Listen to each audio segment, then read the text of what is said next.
Ever heard of the Eternal City? A city so powerful, so magnificent, they said it would stand forever. That city was Rome. Slightly more upbeat, majestic music begins softly. Imagine this, a single empire stretching across 3 continents, Europe, Asia, and Africa. Legions of soldiers, feared by all, marching under the banner of the eagle. Laws so profound they shaped the Western world for centuries. Culture so rich it gave us breathtaking art. Engineering marvels like the Colosseum and aqueducts that snaked for miles. When you said the name Caesar, entire nations trembled. The walls of Rome weren't just stone, they were a symbol of absolute power. Inside those walls, the roar of the crowds in the arenas was deafening.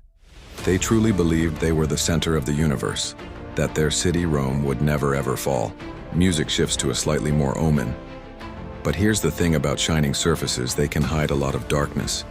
Beneath all that splendor, a rot was setting in. Corruption was a cancer eating away at its core. Greed became the new god.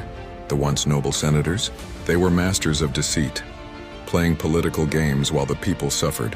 The emperors, who were supposed to be paragons of virtue, drowned themselves in unthinkable luxury and depravity. And the people, they were distracted.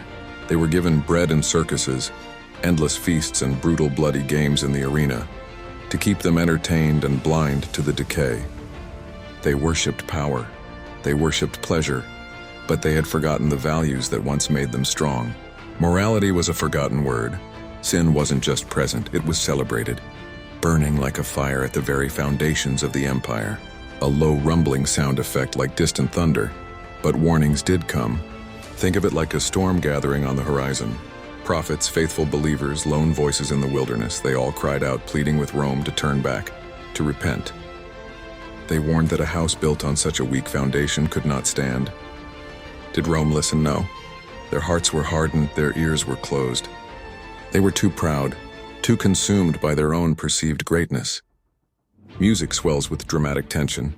Sounds of chaos, distant battles, cries, wind, and then judgment arrived. It wasn't a single event, but a slow, agonizing collapse. Plagues, mysterious and deadly, swept through the crowded cities, leaving devastation in their wake. Famine stalked the land as crops failed and supply lines broke down. The empire, once a beacon of order, was plunged into constant civil war. And from beyond the frontiers, armies they once dismissed as barbarians began to march. Goths, Vandals, Huns, they hammered at the gates again and again. The invincible legions were stretched thin, broken and defeated. The mighty empire was crumbling, not just from the outside attacks, but under the crushing weight of its own sin. Music becomes mournful, quiet, the sound of a single slow bell tolling.